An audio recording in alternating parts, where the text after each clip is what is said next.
UP TGT PGT practice set के आज के अंक में आप सभी लोगों का स्वागत है।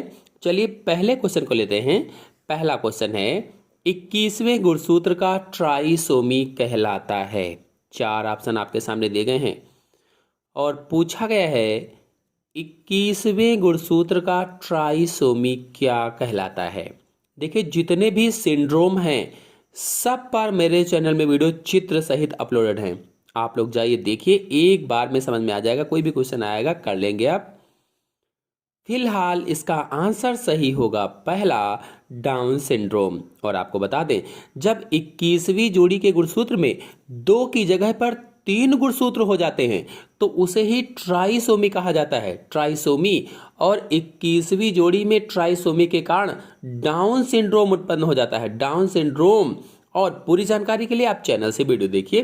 नेक्स्ट क्वेश्चन है स्तनीय थाइमस मुख्यतः संबंधित है। चार ऑप्शन दिए गए हैं, सोचिए और बताइए। स्तनीय थाइमस मुख्यतः संबंधित है, किससे संबंधित है? बता दें कि थाइमस ग्रंथि से थाइमोसिन हार्मोन स्रावित होता है। जो थाइमस ग्रंथि है इससे थाइमोसिन हार्मोन स्रावित होता है और यह हार्मोन लिम्फोसाइट को जीवाणुओं प्रतिजीवियों को नष्ट करने के लिए प्रेरित करता है। यानी लिम्फोसाइट को प्रेरित करता है ताकि वो जीवाणुओं को नष्ट करे, प्रतिजीवियों को नष्ट करने के लिए प्रेरित करता है और इस प्रकार शरीर में सुरक्षा तंत्र स्थापित करता है। तो इसमें आंसर सही होगा सी, प्रतिरक्षा कार्य के लिए यानी सुरक्षा कार्य के लिए। नेक्स्ट क्वेश्चन है निम्नलिखित में से कौन हैमबर्गर शिफ्ट भी कहलाता है? Hydrogen shift, bicarbonate shift, chloride shift, sodium shift. इसमें से किसे हैमबर्गर शिफ्ट के नाम से भी जाना जाता है? सोचिए और बताइए कि कौन सा ऑप्शन सही होगा। बता दें कि प्लाज्मा की वैद्युत स्थैतिक उदासीनता बनाए रखने के लिए क्लोराइड आयन प्लाज्मा से आरबीसी में विसरित हो जाते हैं या लाल रुधिर कणिकाओं में विसरित हो जाते हैं, जबकि जो बाइकार्बोनेट होता है ये आयन बाहर निकल जाते हैं और इस प्रकार ऑक्सीजन जनित रक्त में विऑक्सीजनित होने पर आरबीसी में क्लोराइड की मात्रा वृद्धि हो जाती है या क्लोराइड की मात्रा बढ़ जाती है। इसे ही क्लोराइड शिफ्ट कहा जाता है अथवा उसे हैमबर्गर शिफ्ट कहा जाता है। तो कुल मिलाकर के इसमें आंसर सही होगा क्लोराइड शिफ्ट। इसे हैमबर्गर शिफ्ट के नाम से भी जाना जाता है। नेक्स्ट क्वेश्चन है स्तनियों के किस अंग में गिल्सन्स संपुट पाया जाता है? गिल्सन्स संपुट किस अंग में पाया जाता है बताना है। चार ऑप्शन आपके सामने दिए गए हैं। तो इसमें आंसर सही होगा डी वाला, यकृत अथवा लीवर में। और आपको बता दें कि गिल्सन्स संपुट यकृत के चारों ओर से संयोजी ऊतक की एक परत द्वारा आवरण बनाता है, या कह लीजिए जो गिल्सन्स संपुट है ये यकृत के चारों ओर से संयोजी ऊतक की एक परत द्वारा निर्मित होता है या बना होता है, जो यकृत में हिपैटिक धमनी, पोर्टल सिरा और पित्त वाहिकाओं को ढकता है या ढकने का कार्य करता है। नेक्स्ट क्वेश्चन है निम्नलिखित में से कौन सा तत्व पर्णहरित में पाया जाता है? सोचिए और बताइए। मैग्नीज, मैग्नीशियम, तांबा, लोहा। इनमें से कौन सा ऐसा तत्व है जो पर्णहरिम अर्थात क्लोरोफिल में पाया जाता है? तो आंसर सही होगा इसमें से बी, मैग्नीशियम तत्व पर्णहरिम में पाया जाता है। और जो पर्णहरिम है इसे प्रकाश संश्लेषक का मुख्य वर्णक कहा जाता है। जो प्रकाश संश्लेषण होता है उसका मुख्य वर्णक है, मुख्य पिगमेंट होता है या फोटोसिंथेटिक पिगमेंट कहा जाता है। नेक्स्ट क्वेश्चन है सेल्यूलोज है। सेल्यूलोज क्या है? मोनोसैकेराइड्स, डाइमोनोसैकेराइड्स, पॉलीसैकेराइड्स, इनमें से कोई नहीं। मोनोसेक्राइड, डाइसेक्राइड, पॉलीसेक्राइड, इन सब पर मेरे चैनल में वीडियो अपलोडेड है। कार्बोहाइड्रेट के प्रकार में आप लोग जाकर के देख सकते हैं, अच्छे से समझ सकते हैं। फिलहाल इसका आंसर सही होगा सी, सेल्यूलोज पॉलीसेक्राइड्स होता है।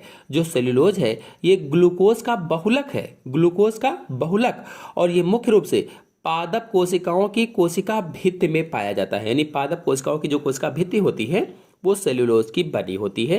नेक्स्ट क्वेश्चन है, निम्नलिखित में से कौन पारदर्शी ऊतक है? पारदर्शी ऊतक का नाम बताना है।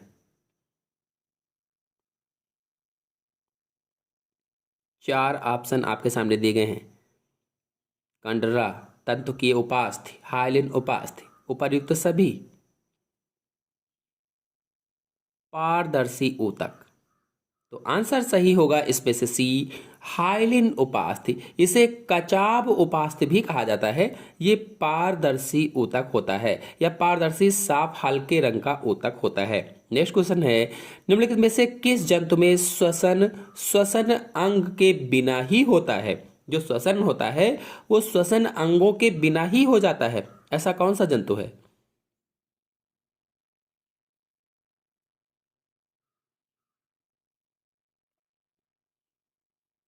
तो आंसर सही होगा इसमें से डी, केचुआ में। बता दें कि केचुए में विशिष्ट श्वसन अंग नहीं पाए जाते हैं, कोई विशेष श्वसन अंग नहीं होते हैं। इसमें वायवीय श्वसन होता है, वो भी त्वचा के द्वारा।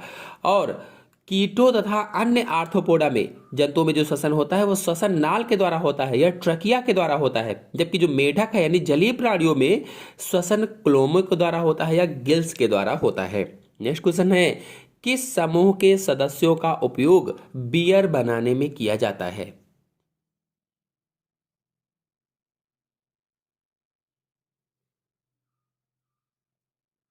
बियर यानी शराब यानी अल्कोहल बनाने में किस समूह के सदस्यों का उपयोग किया जाता है?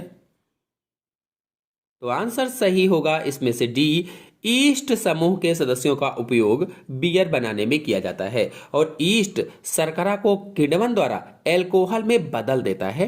नेक्स्ट क्वेश्चन है, एक ईस्ट कोशिका में एक ग्लूकोज अणु कुल कितने एटीपी उत्पन्न करता है? 4, 36, 2, इनमें से कोई नहीं। एक ईस्ट कोशिका में एक ग्लूकोज अणु कुल कितने एटीपी उत्पन्न करेगा? प्राकृतिक पद्धति का वर्गीकरण प्रतिपादित किया गया।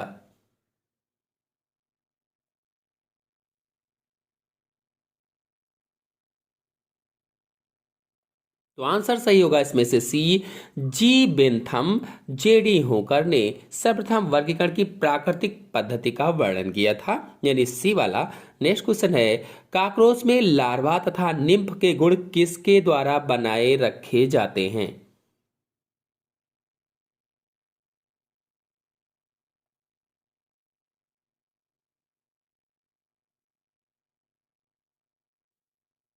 अगर आप लोग काकरोच पर पूरा वीडियो देखना चाहते हैं, सब कुछ सब सारी जानकारी लेना चाहते हैं हर एक अंग के बारे में, तो चैनल में सभी वीडियो अपलोडेड हैं, आप लोग जाकर के देख सकते हैं। फिलहाल इसमें आंसर से होगा डी, किशोर हार्मोन के द्वारा। और आपको बता दें, कार्पस एलेटम से निकलने वाले हार्मोन को किशोर हार्मोन कहा जाता है या जुवेनाइल हार्मोन कहा जाता है। नेक्स्ट क्वेश्चन है, आपातकाल के समय निम्न में से कौन सा हार्मोन स्रावित होता है? आपातकाल के समय पूछा गया है, कौन सा हार्मोन स्रावित होता है?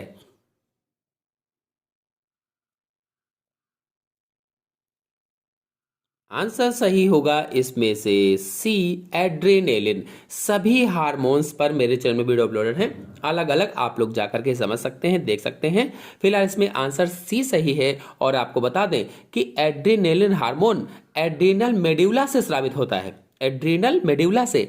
और ये संकटकालीन परिस्थितियों का सामना करने के लिए व्यक्ति को तैयार करता है, इसीलिए इसे वाल्टर कैनन ने संकटकालीन हार्मोन नाम दिया था। नेक्स्ट क्वेश्चन है, ल्यूकोसाइट निम्न में से किसे अधिक मात्रा में रखती हैं?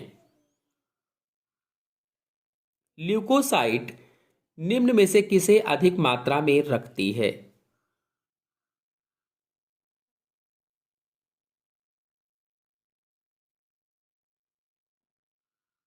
आपको बता दें कि जो श्वेत रक्त कणिकाएं हमारे शरीर में होती हैं, ब्लड का जो भाग है WBC, जिन्हें ल्यूकोसाइड भी कहा जाता है, श्वेत रक्त कणिकाओं को ल्यूकोसाइड भी कहा जाता है। ये मुख्यतः दो समूहों में होती हैं, एक तो कणिका में, दूसरा अकणिका में। कणिका में जो होती हैं ये कोशिकाएं अस्थि मज्जा में बनती हैं या बोन मैरो में इनका निर्माण होता है।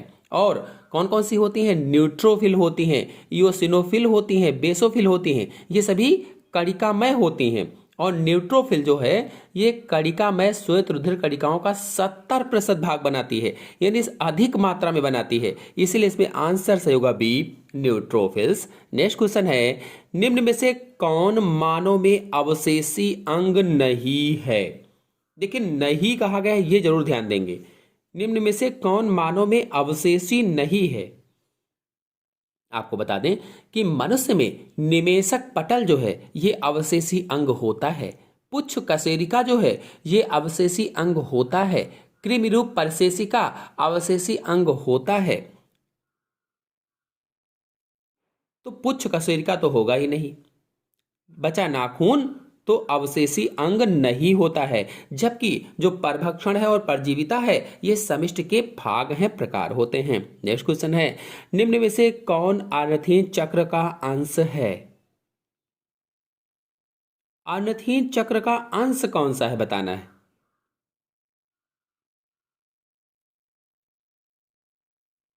आंसर सही होगा इसमें से बी, आर्नथीन, सिट्रिलिन और आर्जिनिन। आपको बता दें जो आर्नथीन चक्र है इसे यूरिया चक्र भी कहा जाता है। और मनुष्य के यकृत में यानी लीवर में या लीवर सेल्स में यूरिया चक्र चलता है या यूरिया चक्र होता है। नेक्स्ट क्वेश्चन है, 16 कोष की अवस्था में भ्रूण क्या कहलाता है? भूरी परिवर्धन की जितनी भी अवस्थाएं हैं सब पर मेरे चैनल में वीडियो अपलोडेड है, आप लोग जाकर के देख सकते हैं। फिलहाल प्रश्न पूछा गया है 16 कोष की अवस्था में भ्रूण क्या कहलाता है? तो आंसर सही होगा इसमें से पहला, मॉरुला कहलाता है। 16 कोष की अवस्था में भ्रूण मॉरुला कहलाता है। नेक्स्ट क्वेश्चन है, जंतु सर्दियों में एक अक्रिय अवस्था से गुजरते हैं जिसे कहते हैं?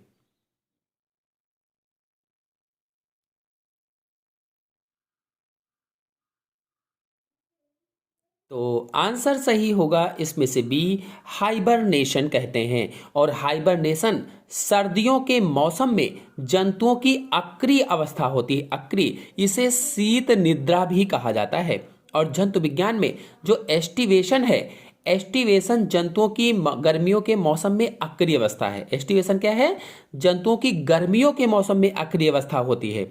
और जंतुओं द्वारा अपने आप को वातावरण के अनुसार ढाल लेना अनुकूलन कहलाता है या एडाप्टेशन कहलाता है। और एक्लिमेटाइजेशन जंतु की वातावरणीय परिवर्तनों के साथ अपने आप को बदलते रहने की क्रिया होती है। इसमें कुल मिलाकर आंसर सही होगा बी, हाइबरनेशन। नेक्स्ट क्वेश्चन है, टर्बलेरियंस स्वतंत्र जीवी फिर खालिस्तान है।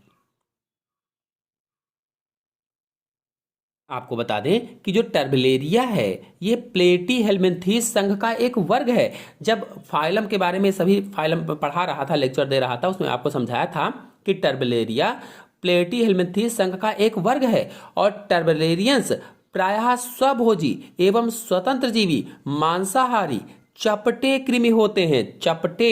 इसलिए इसमें आंसर सही होगा सी, चपटे कृमि। और ये प्लेटेरियन होते हैं। बता दें जो सिस्टोडा है ये भी प्लेटी हेलमिन्थीस संघ का एक वर्ग है। और ये जंतु अंतः परजीवी होते हैं, अंतः परजीवी। और जो ट्रिमेटोडा है वह ट्रिमेटोडा वर्ग के जंतु बाह्य एवं अंतः परजीवी दोनों प्रकार के होते हैं और चपटे कृमि होते हैं। नेक्स्ट क्वेश्चन है, रक्त में CO2 का परिवहन मुख्यतः किस रूप में होता है? जो खून है उसमें कार्बन डाइऑक्साइड का परिवहन या ट्रांसपोर्टेशन मुख्यतः किस रूप में होता है?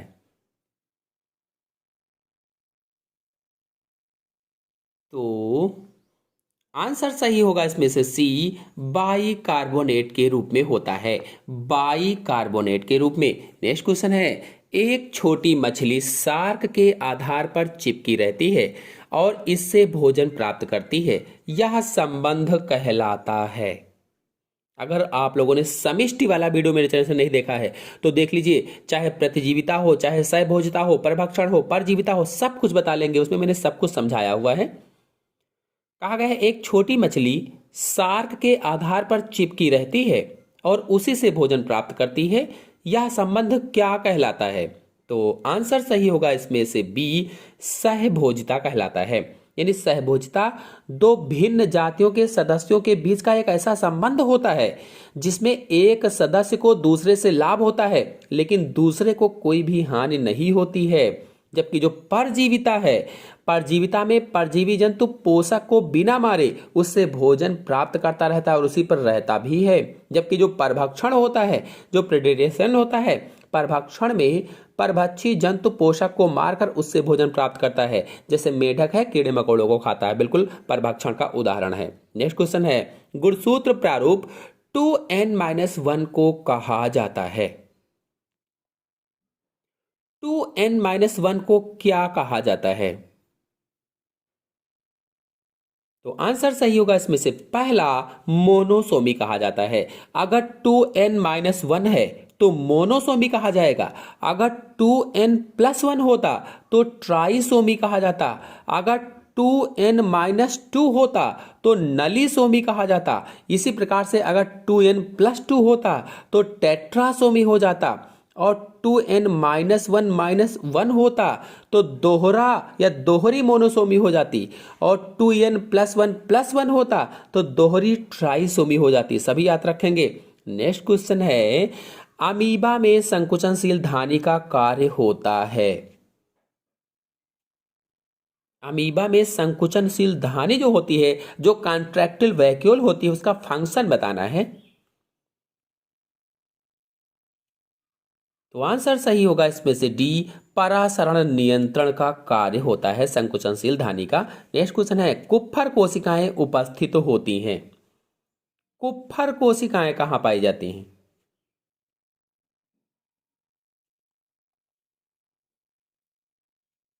आंसर सही होगा इसमें से पहला, यकृत अथवा लीवर में कुप्फर कोशिकाएं पाई जाती हैं और इनका कार्य रक्त कणिकाओं और जीवाणुओं को नष्ट करना होता है। छोटी आंत में पैनथ कोशिकाएं और आर्जिनटैफिन कोशिकाएं पाई जाती हैं। जो छोटी आंत होती है इसमें पैनथ और आर्जिनटैफिन कोशिकाएं होती हैं जिनसे पाचन विकर स्रावित होते हैं या पाचन एंजाइम स्रावित होते हैं। और अग्न्याशय में लैगरहैंस की दीपिकाएं नामक कोशिकाएं जो होती हैं, इसमें 4 प्रकार की सेल्स होती हैं, अल्फा कोशिकाएं, बीटा कोशिकाएं, डेल्टा कोशिकाएं और एफ कोशिकाएं। फिर जो थायराइड ग्रंथि है, थायराइड ग्रंथि में गोल थैलीनुमा रचना होती है जिसे थायराइड फॉलिकल कहते हैं और इसमें मुख्य कोशिकाएं और पैराफॉलिकुलर कोशिकाएं पाई जाती हैं। नेक्स्ट क्वेश्चन है, कंडरा तथा स्नायु विशेषीकृत हैं। कंडरा और स्नायु विशेषीकृत हैं, सोचिए और बताइए।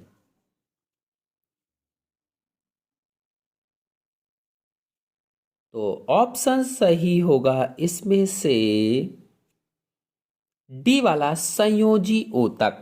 यानी जो पेशी ऊतक है, जंतु शरीर की विभिन्न प्रकार की गतियों को संचालित करता है। जो एपिथेलियम ऊतक है, शरीर की सतह के ऊपर स्थित होता है। जो तंत्रिका ऊतक है, ये तंत्रिका कोशिकाओं से बना होता है। चाहे आप तंत्रिका ऊतक के बारे में जानना चाहते हैं, एपिथेलियम ऊतक के बारे में जानना चाहते हैं, पेशी ऊतक के बारे में जानना चाहते हैं, सभी ऊतक पर मेरे चैनल में वीडियो अपलोडेड हैं। आप लोग जाकर के उसको अच्छे से समझ सकते हैं। फिलहाल इसमें कंडरा और स्नायु संयोजी ऊतक होता है। और बता दें कि कंडरा हड्डियों को मांसपेशियों से जोड़ती है। जो कंडरा है ये हड्डियों को मांसपेशियों से जोड़ने का कार्य करती है, जबकि जो स्नायु होती है ये एक हड्डी को दूसरी हड्डी से जोड़ती है। नेक्स्ट क्वेश्चन है, संघ सिलेंट्रेटा का लाक्षणिक लार्वा कौन है? सिलेंट्रेटा संघ का लाक्षणिक लार्वा बताना है कौन सा है?